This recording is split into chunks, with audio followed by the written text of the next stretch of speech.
Greetings from Snake Mountain Boatworks on Monday, July 20, 2020. Here is our 14-foot Penn, little Penn Runabout. Anthony's been hard at work. We originally primed this with 2000E, 6 coats of 2000E.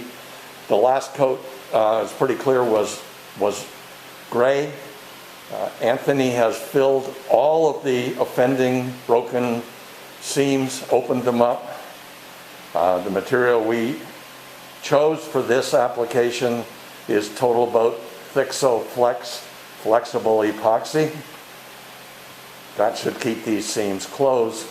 We're redesigning the trailer a little bit. We discovered that the damage to the keel and the joint between the keel and the stem was caused by the boat being dragged over the forward trailer crossbar. And took all that paint off, but it'll all be gone once we finish applying the JD Select green anti-fouling paint. This anti-fouling paint is quite thin, doesn't cover well. Believe it or not, that's already the first coat. But our experience with it is that once we have built up the coats, it is really a very good, long-lasting, well, this bottom paint had been on for 5 years.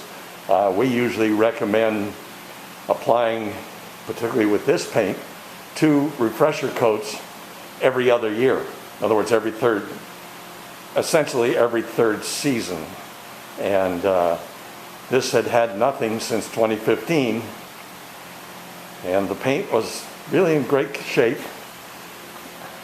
Anthony, using a reefing hook, opened this entire seam up all the way across.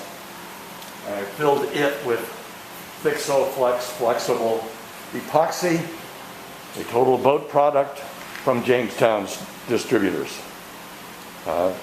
We go through cases of that stuff, and it has freed us from the interlock seam compound, which once you get it in place is a wonderful product. I would compare the two in terms of applying.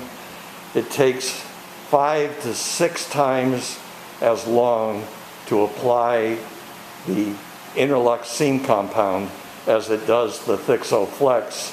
And the problem we've had is we've seen evidence of the seam compound getting hard and chalky over time, even under good primers and good bottom paints. Hard bottom paints, anti-fouling, ablative, you name it. The Thixo Flex doesn't do that. It stays where it was put. It stays flexible. Its adherence to the wood is incredible, according to Jamestown distributors testing. It is what we will use going forward. No more seam compound.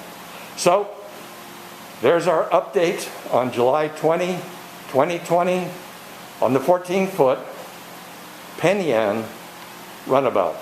Thank you so much. Bye-bye for now from Snake Mountain Boatworks.